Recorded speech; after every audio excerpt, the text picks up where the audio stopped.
আসলাম এই বেটা সংসার করি, কোনো সংসার দিকে কোনো নজর নাই, কোনো ধ্যান নাই, কিছু নাই, যত সব।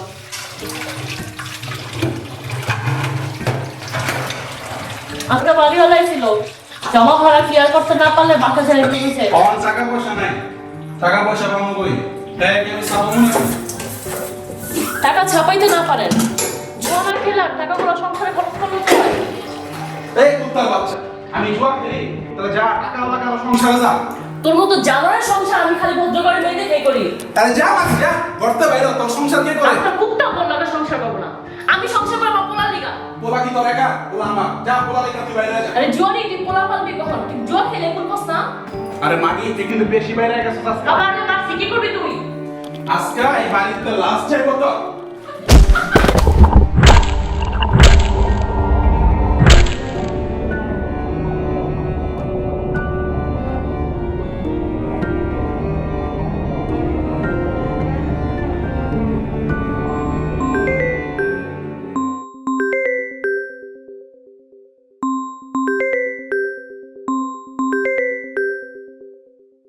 আসসালামু আলাইকুম স্যার, থানা থেকে একটা কেস ট্রান্সফার হয়েছে, তদন্তের ভার আপনাকে দেওয়া হয়েছে।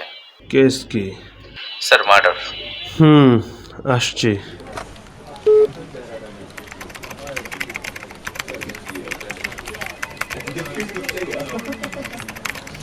স্যার, খুনি শাওন, বয়স 26, গুলি করে হত্যা।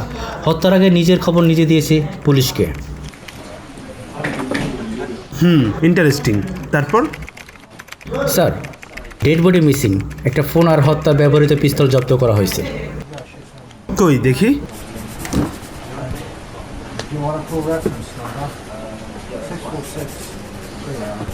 খুনি কি পাগল নাকি জোকার? আরে রাখছো কোথায়? আসেন স্যার।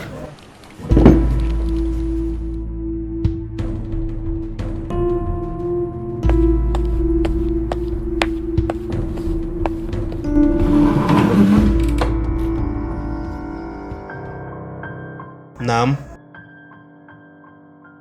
নাম? শাওন। তুমি কি স্বীকার করছো তুমি যা করেছো তা অন্যায়? না, আপনার কাছে যেটা অন্যায় আমার কাছে সেটা ন্যায়। কেন এমন মনে হচ্ছে এটা অন্যায় না? খুনিকে খুন করা যদি অন্যায় হয় তাহলে ফাঁসির দড়ি আর জেলখানাকে আপনি কিভাবে দেখবেন? তুমি জানো তোমার এই আচরণের জন্য তোমার জেল হতে পারে। ও, যেখানে আসামিদেরকে জামিন আদালতে রাখা হয় দুধে ভাতে। তাহলে কিভাবে রাখা উচিত? পাপেকে বাঁচিয়ে রাখাটা হচ্ছে পাপের বংশবিস্তার। আমরা কেউ আইনের ঊর্ধ্বে নই। অপরাধ কমাতে ব্যর্থ আপনার আইন। তোর উদ্দেশ্য কি বল কুত্তার বাচ্চা? নোংরা সমাজকে পরিষ্কার করতে এমন একটা খুনি কেন হাজারটা খুনিকে খুন করবে? তুই তো কোনো খুন করিসনি, তাহলে হারানির উদ্দেশ্য কি?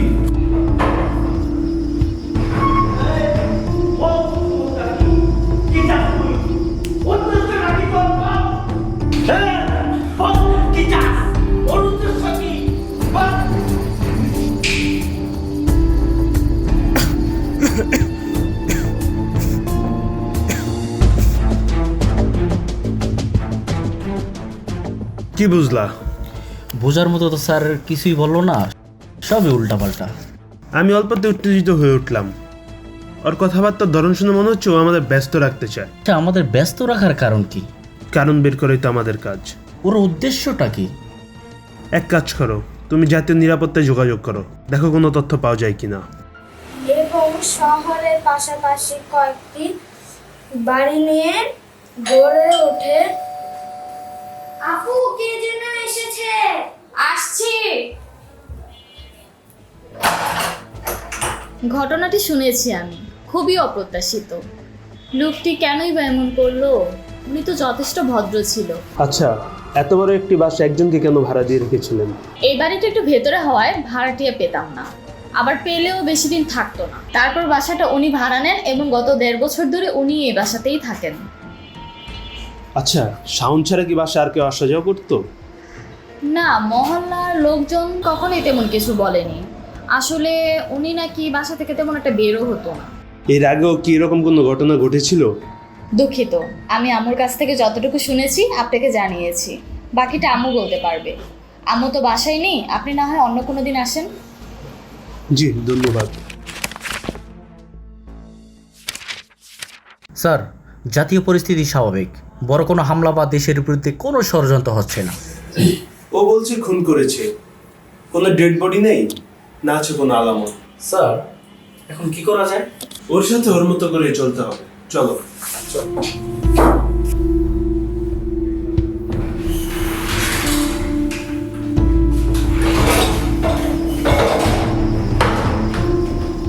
বাসায় কে কে থাকে? আমি আর আমার বন্ধু ছায়া। বাবা মা নেই। আমরা জানি তুমি বাসায় একাই থাকো। আমরা কোনো ডেড বডি পাইনি, অথচ তুমি নিজেকে খুনি বলে দাবি করছো। তোমার কি মনে হয় না এটা একটা নাটক? নাটক তো আমরা নিজেদের সাথে করি, অন্যের সাথে না। আমি সত্যিই খুন করেছি। আচ্ছা, খুন করেছো কাকে? আমার বন্ধুকে। রাজধানীতে বাসায় ঢুকে গলা কেটে হত্যা করা হয়েছে এক গৃহবধূকে। রক্তমাখা ছুরি সহ আটক করা হয়েছে অভিযুক্তকে। পুলিশ জানায়, গত রাতে সবুজবাগের নন্দীপাড়ায় নির্মাণাধীন একটি ভবনের ৪র্থ তলার ফ্ল্যাটে খুন হন জান্নাতুল ফেরদৌস নামে এক গৃহবধূ। তার স্বামী বাসায় ফিরে এই ঘটনা দেখে চিৎকার শুরু করলে আশেপাশের সবাই জড়ো হন। বাড়ির ছাদ থেকে রক্তমাখা ছুরি সহ মনির নামে একজনকে আটক করা হয়। তিনি ওই বাসায় পানি সরবরাহ করতেন আর একই সাথে কেয়ারটেকারের কাজ করেন পাশের ভবনে। খবর পেয়ে ঘটনাস্থলে পৌঁছায় পুলিশের ক্রাইম সিন ইউনিট। আয়সা দেখি যে পুরা ঘরে রক্ত পড়া, পুরা ঘরে। আর বাচ্চাটা কোলে ছিল, বাচ্চার গায়ে যে গেঞ্জি ছিল ওইটাও রক্ত জোগাড় হয়েছে। শরীরে একাধিক আঘাত আছে, শরীরে বিভিন্ন জায়গায়, প্লাস তোর সমস্যা গলা কেটে ফেলছে। নেগেটিভ নিউজ ছাড়া কার কোনো কিছু নাই। সারাক্ষণ তো নেগেটিভ নিউজই কেন শুনতে হবে? তুই জানিস এগুলো আমার পছন্দ না।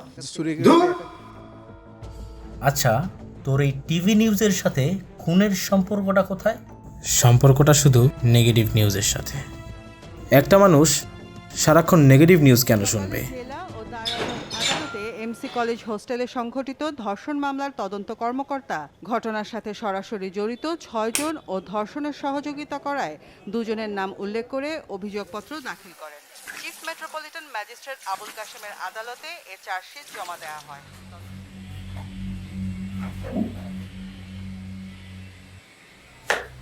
সিলেট একটা কিশোরীর লাশ পাওয়া গেছে, ধর্ষণের পর হত্যা। বাদ দে তো এসব। কতদিন বাদ দিয়ে রাখবি? নিজের দায় আর কত এড়িয়ে যাবি? আরে, সিলেট একটা মেয়ে ধর্ষণ হয়েছে, এখানে আমার দায় কোথায়? ধর্ষণ কি ভূতে করেছে নাকি? তোর আমার মতো কোনো জানোয়ারের কাজ এটা।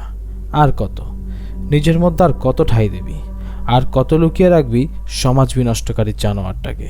আরে কিসব উল্টাপাল্টা কথা, এখানে আমি কি করতে পারি? প্রতিবাদ, খুনের প্রতিশোধে খুন। খুন কর খুনিকে। বন্ধ করে এসব কথাবার্তা। তোর এসব কথাবার্তার জন্য মানসিকভাবে ভালো নেই। থাকবেও না, তোর আত্মা এখন বিষাক্ত। থাকবেও না, তোর আত্মা এখন বিষাক্ত। থাকবেও না, তোর আত্মা এখন বিষাক্ত। থাকবেও না, তোর আত্মা এখন বিষাক্ত। তারপর তারপর তারপর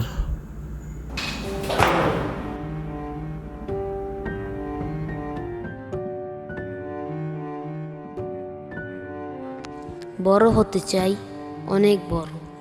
যত বড় হলে একটি ভালো মানুষ হওয়া যায়।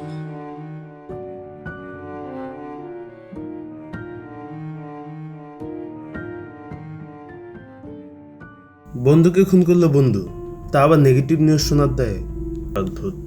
স্যার, আমি শিওর কোনো খুন হয়নি। স্পটে কোনো খুনের আলামতও পাওয়া যায়নি। হতে পারে লাশ গুম করা হয়েছে। এত নিখুঁত খুনি আমি আমার চাকরির বয়সে দেখিনি। ছায়া, ওর বন্ধু ছায়া ছাড়া আর কোনো ক্লু নেই এই কেসে। কিন্তু স্যার, ওর এই শারীরিক অবস্থায় আমরা জিজ্ঞাসাবাদের অনুমতি আমাদের তদন্তে জোর দিতে হবে। তদন্তের আপডেট কি? স্যার, ফোন চেক করে যা পাওয়া গেছে তা হতাশাজনক। কোনো সোশ্যাল অ্যাকাউন্ট নেই, গত 6 মাসে কোনো কল রেকর্ড নেই, লেখায় তেমন কেউ তাকে চিনেও না। এক কথায় অসামাজিক, একা থাকতে পছন্দ করে। আচ্ছা স্যার, এরপরও কি আপনি বলবেন ছায়া নামে আর কোনো বন্ধু আছে? একটা মানুষ এতটা বিচ্ছিন্ন কিভাবে হতে পারে? স্পটে গেলে হয়তো কোনো আলামত পাওয়া যেতে পারে।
এখন কেমন আছো?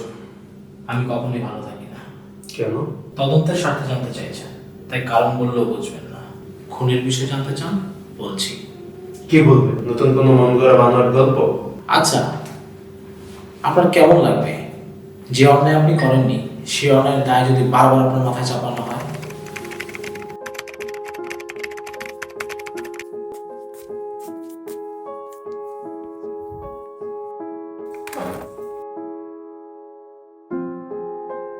একটা চিঠি আছে। নিশ্চয়ই নেগেটিভ কিছু। পজিটিভ ডাক পিওনের দাফন হয়েছে কয়েক যুগ হলো। কে বই আনবে? ভালো খবর। রেহাই দে, আমি নিতে পারছি না। কতবার? শত, হাজার, কোটি? কোথাও খুন, কোথাও ধর্ষণ, পরকীয়া, রাহাজানি, কিছু না কিছু হচ্ছে। তার দায় কেন আমার মাথায় চাপাতে হবে? তো এসবের সাথে আমার সম্পর্ক কোথায়? আছে, জন্মগত সম্পর্ক। কিভাবে? একটা গল্প শোনাই। নির্বোধ খোকা ধান ক্ষেত ধরে হাঁটতে থাকে। মাঝপথে পথ আটকায় বিষাক্ত সাপ। হত্যা মহাপাপ। এই মহৎ চিন্তায় খোকার নিজের পাপের বোঝা কমাতে গিয়ে প্রাণে বেঁচে যায় সাপ। কিছুক্ষণ পর বাতাসে লাশের গন্ধ। সাপে কাটায় প্রাণ গেছে 2 কৃষকের। এক মুহূর্তে স্তব্ধ খোকার চারপাশ। দুখুনের দায় মগজে নিয়ে খোকা লাঠি হাতে ধান খেতে দাঁড়িয়ে যুগের পর যুগ। তারপর প্রতিশোধের চিঠিতে ডাক বাক্স ভরে আছে। চিঠির গায়ে শুধু আর্তনাদের কালি, সমাজে শকুনের চোখ, প্রশ্নের ঘূর্ণিঝড়। শকুন মারবে কে? আমি।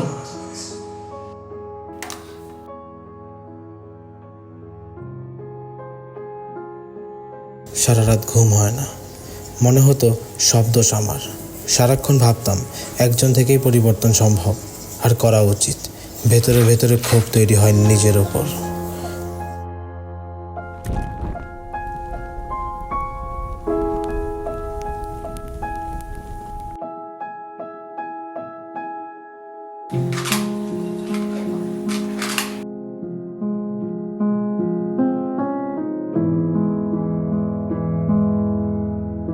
তারপর একদিন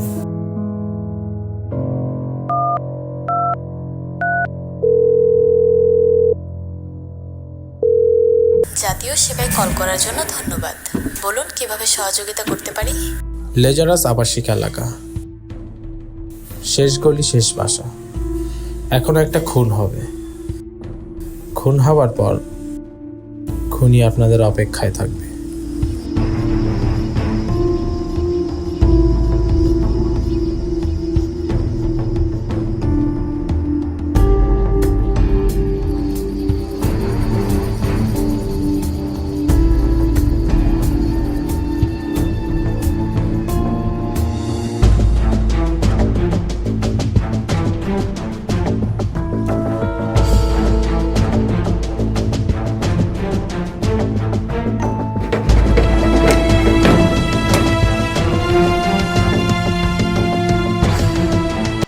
তারপর তুমি তোমার বন্ধুকে গুলি করো।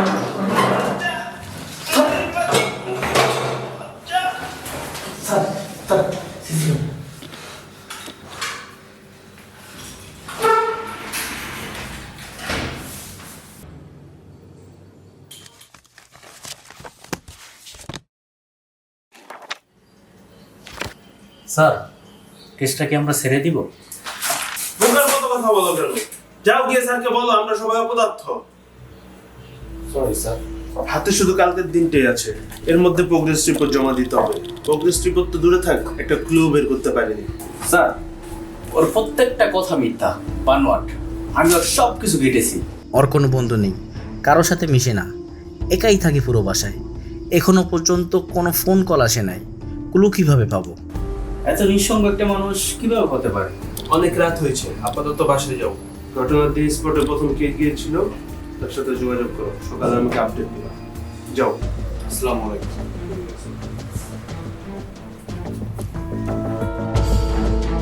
আমি এখনো কঠোর হইনি তোমার সাথে, বাধ্য করো না। শেষবারের মতো বলছি। স্যার, চাকরি বাঁচা থেকে কখনো কাউকে ক্রস ফায়ার করেছেন? প্রশ্ন করা আমার কাজ।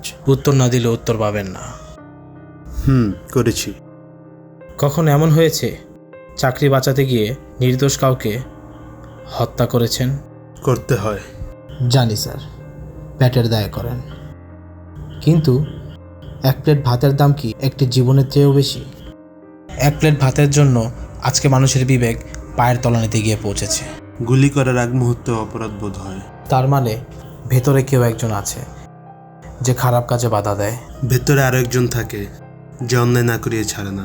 ওকেই তো হত্যা করতে হবে, না হলে কোনো বাবা মা বলবে না মানুষের মতো মানুষ হও, বলবে ডাক্তার ইঞ্জিনিয়ার হও।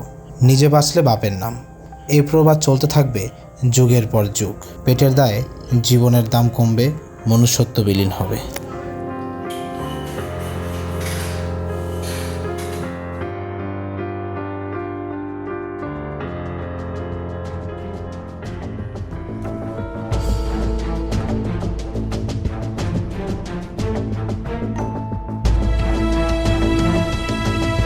এই কেসে কিছু একটা মিসিং আছে, ওটাই হতে পারে সমাধান।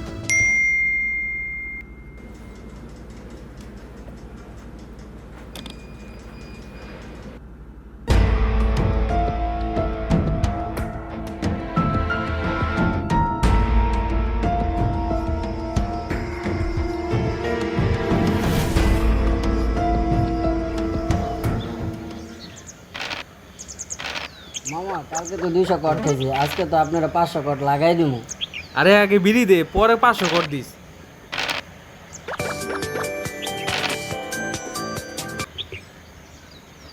কে?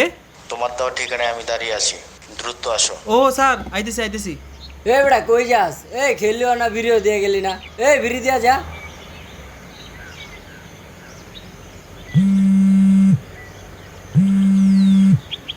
আসসালামু আলাইকুম স্যার। তুমি কোথায়? স্যার, যে ইনফর্মার প্রথম স্পটে গেছিল তার সাথে দেখা করতে আসছি। কাল রাতে একটা ক্লু পেয়েছি, আমি ওইখানে যাচ্ছি। কি বলেন স্যার? হ্যাঁ, তুমি শেষ করে কল দাও। Okay sir. আসসালামু আলাইকুম স্যার। ওয়ালাইকুম আসসালাম।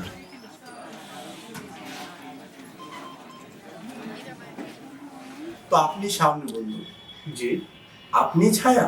হ্যাঁ আমি ছায়া। যাক, আপনাকে দেখে একটু নিশ্চিন্ত হলাম। কেন? কারণ শাওনের মানসিক অবস্থা খুবই বাজে। শেষবার যখন এসেছিল বলেছিলাম আপনাকে সাথে নিয়ে আসার জন্য, তো আপনি একা আসলেন যে? আসলে ও তো একটু অসুস্থ, তাই আমি একাই এসেছি। আচ্ছা, ও কি এর আগে আপনার এখানে এসেছিল? হ্যাঁ, আজকে ওর 3য় অ্যাপয়েন্টমেন্ট। কেন, আপনাকে বলেনি? আচ্ছা, ওই দিন যে ঝামেলাটা হয়েছিল, ওই ঝামেলা স্পটে কি তুমি প্রথম ছিলা? হ্যাঁ স্যার। আচ্ছা, ওই ঘটনাটা আমাকে একটু খুলে বলো তো। আরে স্যার, ওই দিনের কথা কইেন না, মাত্র বিড়িটা ধরাইছি, এর মধ্যে বসের ফোন আইছি।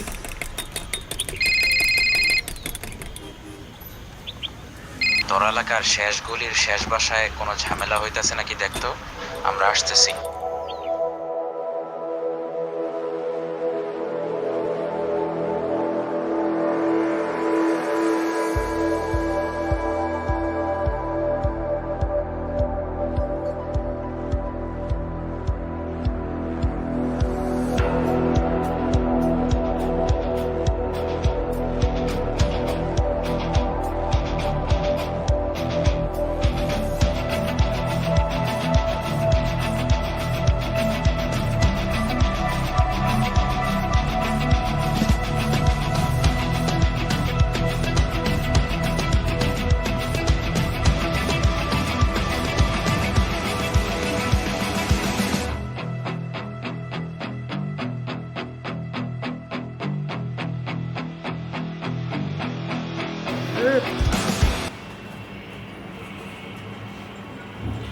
তাহলে আপনার সমস্যাটা হচ্ছে কোথায়?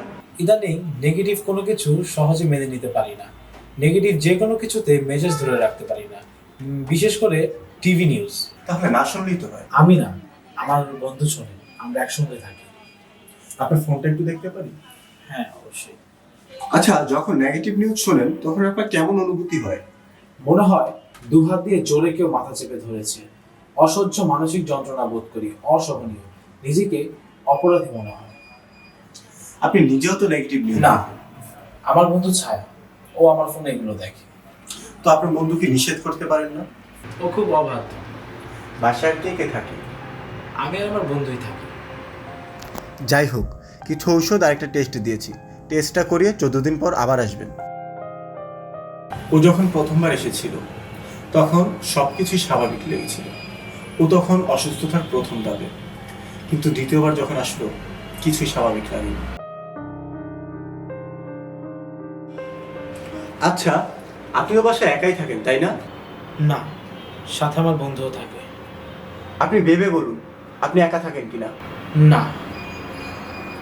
বাজে কোনো ঘটনার জন্য আপনি নিজেকে কেন দায়ী করেন? আমি করি না, আমাকে করায়। কে? আমার বন্ধু ছায়া।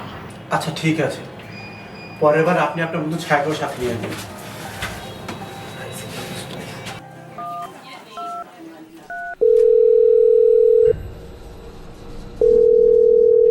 আসসালামু আলাইকুম স্যার। কাজ শেষ হয়েছে? জি স্যার, এখানেও সেম ঘটনা। তাড়াতাড়ি অফিসে চলে এসো, জরুরি। জি স্যার, আসছি।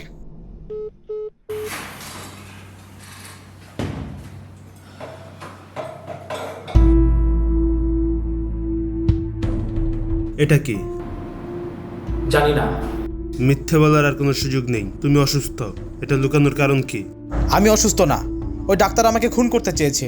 আমি অসুস্থ না। ঠিক আছে, পরের বার আপনি আপনার বন্ধু ছায়াকেও সাথে নিয়ে আসবেন।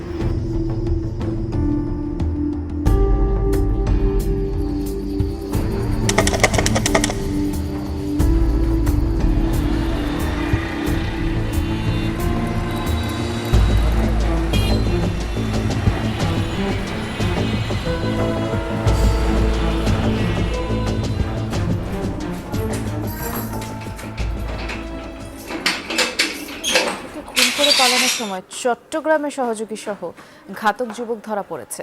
পুলিশ জানায় শনিবার পাহাড়তলী চেকপোস্টে যানবাহন তল্লাশি চলছিল। পুলিশ দেখেই রুমান ও তার সহযোগী পালানোর চেষ্টা করে। জিজ্ঞাসাবাদে পিরোজপুরে অপু নামের এক যুবককে হত্যার পর মরদেহ বাড়ির উঠানে মাটি চাপা দেওয়ার কথা স্বীকার করে তারা। জর্ডান প্রবাসী বোনের সাথে বন্ধুর অনৈতিক সম্পর্ক মানতে না পেরেই হত্যাকাণ্ড বলে দাবি করছে রুমান। আর গতকালই মরদেহটি উদ্ধার করা হয়েছে। আটক হয়েছে রুমানের পরিবারের আরো 3 সদস্য। অন্যান্য দিনের মতোই একই সাথে তারা বাসায় ছিল, বাসায় খাওয়া দাওয়া করেছে এবং পরিকল্পনা মতো তারা আগে ঘরের পেছনে একটা গর্ত করে রাখছে। ফাঁস দিয়েই মৃত্যুবরণ করে নিশ্চিত করে বলে জানায় এবং পরবর্তীতে ঘরের পেছনে আগে থেকে গর্ত করে রাখা ওখানে র্যাব। দুপুরে আশুলিয়ার শ্রীপুরে একটি পুকুর থেকে বস্তাবন্দি হৃদয়ের অর্ধগলিত মরদেহ উদ্ধার করা হয়।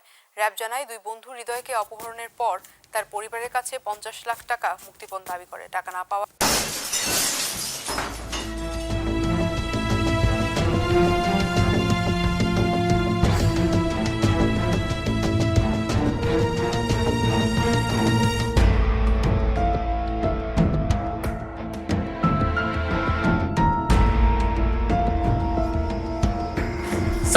ও আবারও মিথ্যা বলছে।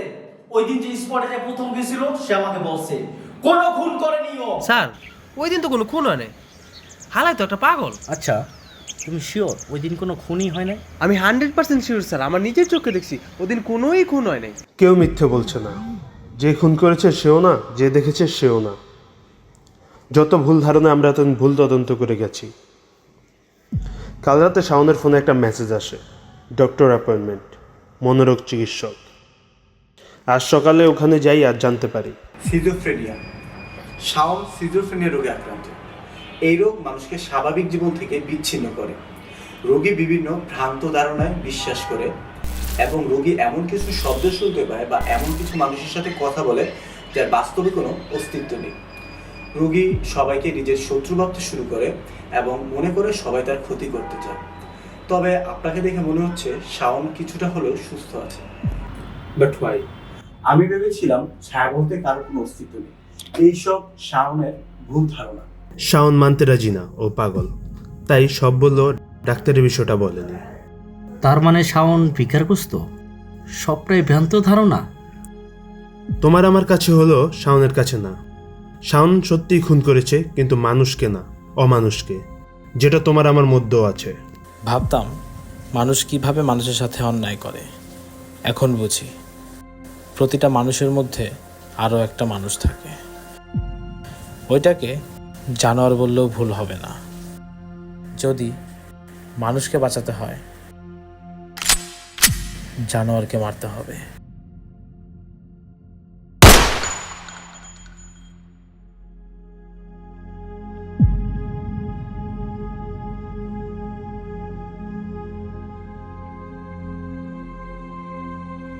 জীবনে অনেক কেস সলভ করেছি, কিন্তু এই কেস আমাকে সলভ করবো। পরিবার আর সমাজ মানব জীবনকে কতটা না প্রভাবিত করে। আমাদের উচিত আমাদের ভিতরে থাকা খারাপ মানুষটাকে হত্যা করা। মানুষের মধ্যে যে মানুষটা থাকে, তারে সন্ধান করলেই বুঝতে পারবেন কোথায় স্বর্গ কোথায় নরক। জানেন স্যার, সবচেয়ে বেশি মজা কখন লাগছে? যখন জানোয়ারটার চোখে ভয় দেখেছি। ভয়।